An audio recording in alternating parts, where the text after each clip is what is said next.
La noticia estalló en la ciudad una semana antes de que Bayerly tuviese que ser elegido.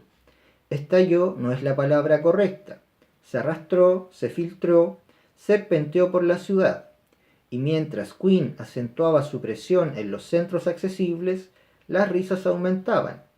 Un elemento de vaga incertidumbre intervenía y la gente comenzaba a dudar.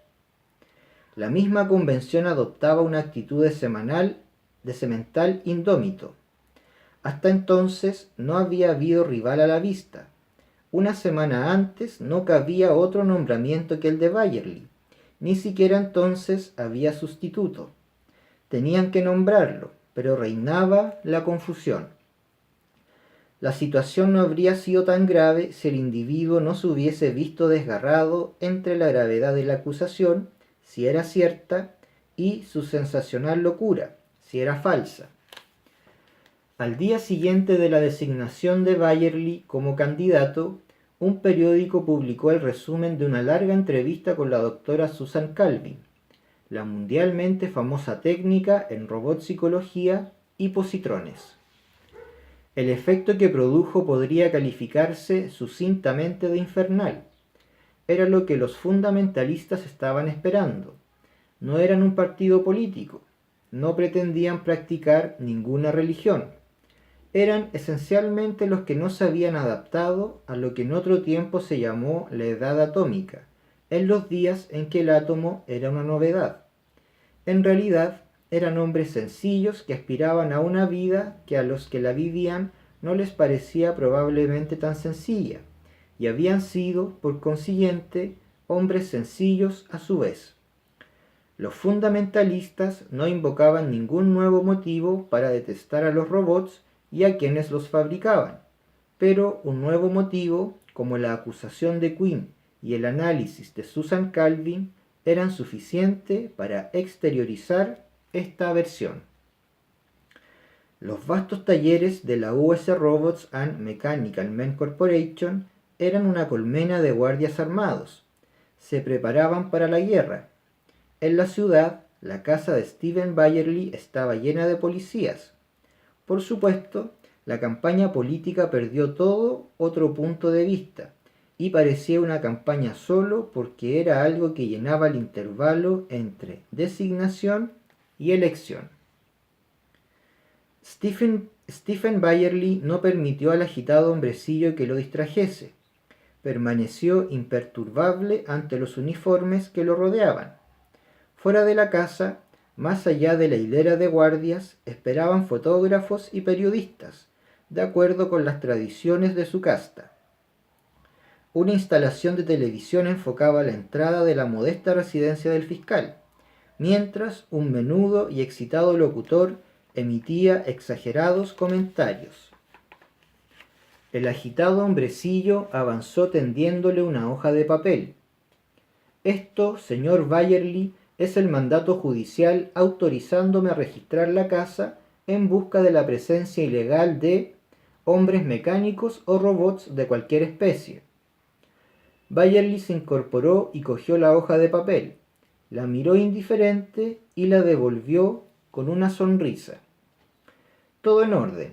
Entre, cumpla con su deber, señora Hoppen, dijo, dirigiéndose a su ama de llaves que observaba perpleja desde la puerta de la habitación. Tenga la bondad de acompañarlos y ayudarlos en lo que pueda. El hombrecillo agitado, cuyo nombre era Harroway, vaciló, sonrió, fracasó en su intento de captar la mirada de Bayerly y, dirigiéndose a los dos policías, murmuró: «Vamos». A los 10 minutos estaba de regreso. ¿Han terminado?, preguntó Bayerly en un tono que revelaba que no le interesaba la pregunta ni la posible respuesta. Harroway carraspeó, hizo un fracasado intento por hablar con su voz de falsete y finalmente, algo turbado, dijo: «Mire usted, señor Bayerly, nuestras instrucciones eran registrar la casa de arriba abajo. ¿Y no lo han hecho? Nos han dicho exactamente lo que teníamos que buscar. Y bien, en una palabra, señor Bayerly, sin querer herir sus susceptibilidades, nos han dado orden de registrarlo a usted.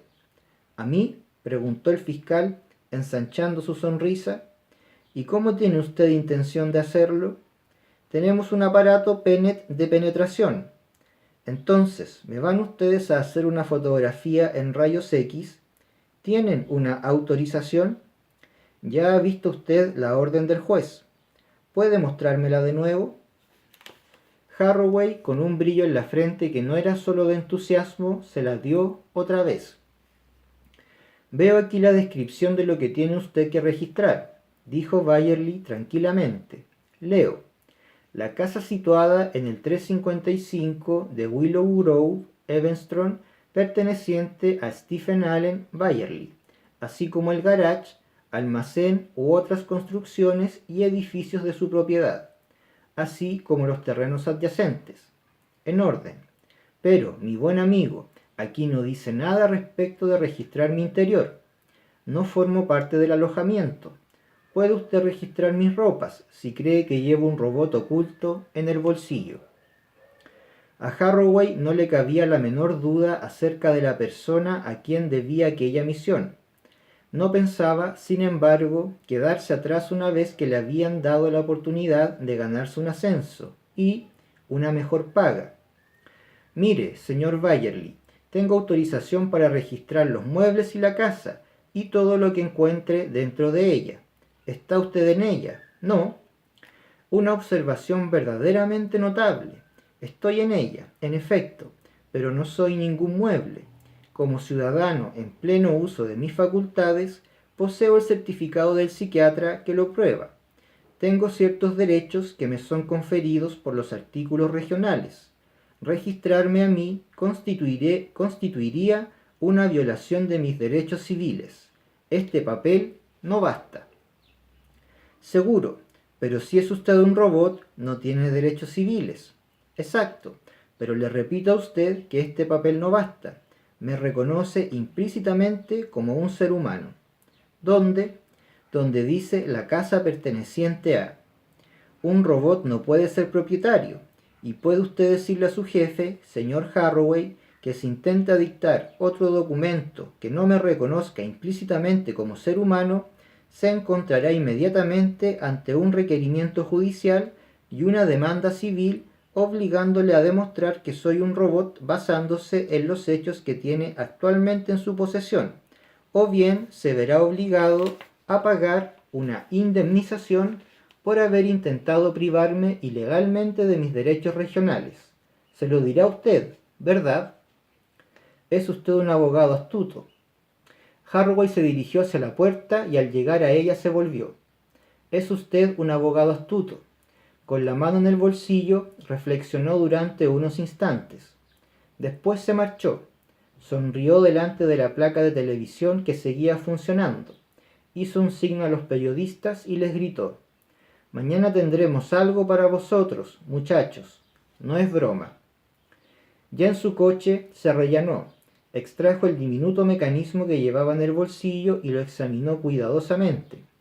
Era la primera vez que había tomado una fotografía mediante rayos X de reflexión. Esperaba haberlo hecho correctamente. Quinn y Byerly no se habían encontrado nunca solos frente a frente, pero el fonovisor se parecía mucho a ello. De hecho, aceptándolo literalmente, quizá la frase era apropiada, aun cuando para cada uno de ellos el otro no fuese más que el dibujo alternativamente luminoso y oscuro de una superficie de fotocélulas. Era Quinn quien había hecho la llamada. Era Quinn quien habló primero, y sin particular ceremonia. He pensado que le interesaría saber, Byerly, que tengo intención de dar a publicidad la noticia de que usa usted una coraza protectora contra la radiopenetración. ¿De veras? En ese caso, debería usted haberlo hecho público ya. Tengo la vaga idea de que nuestros emprendedores representantes de la prensa han interceptado mis líneas telefónicas durante bastante tiempo. Sé que tienen las líneas de mi despacho llenas de agujeros. Esta es la razón por la que he permanecido en casa las últimas semanas. Byerly hablaba en tono amistoso, casi familiar. Esta llamada está protegida, de todos modos, dijo Quinn apretando los labios. La hago a pesar de que corro cierto riesgo personal. Lo imaginaba. Nadie sabe, al menos oficialmente, que está usted detrás de esta campaña, pero nadie deja de saberlo oficiosamente. No me importa, de modo que empleo una coraza protectora. Supongo que lo descubrió usted cuando el otro día su esbirro dio demasiada exposición a la fotografía de penetración Pennett. Debe darse cuenta, Bayerly, de que todo el mundo ve claramente que no se atreve usted a someterse a un análisis por rayos X, tan claramente como que usted y sus hombres menospreciaron mis derechos civiles. Eso los tiene sin cuidado. Probablemente. Es bastante simbólico de nuestras dos campañas, ¿no lo cree? Usted se preocupa muy poco por los derechos individuales del ciudadano. Yo me preocupo mucho. No me someteré a los rayos X porque quiero mantener mis derechos por una cuestión de principios, de la misma manera que mantendré los de los demás una vez elegido. Esto será el principio de un interesante discurso, pero nadie le creerá. Suena demasiado grandilocuente para ser verdad. Por otra parte, añadió con un súbito tono crispado en la voz, la otra noche el personal de su casa no estaba completo. ¿En qué sentido?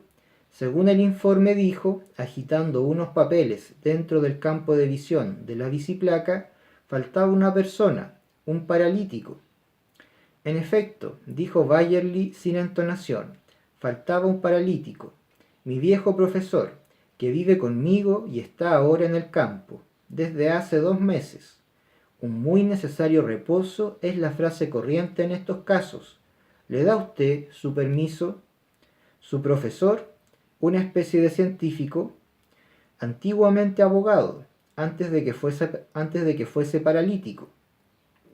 Tiene licencia gubernamental de investigador biofísico, con laboratorio propio y una descripción completa del trabajo que realiza, apoyado por las más insignes autoridades y de las cuales puede darle referencias.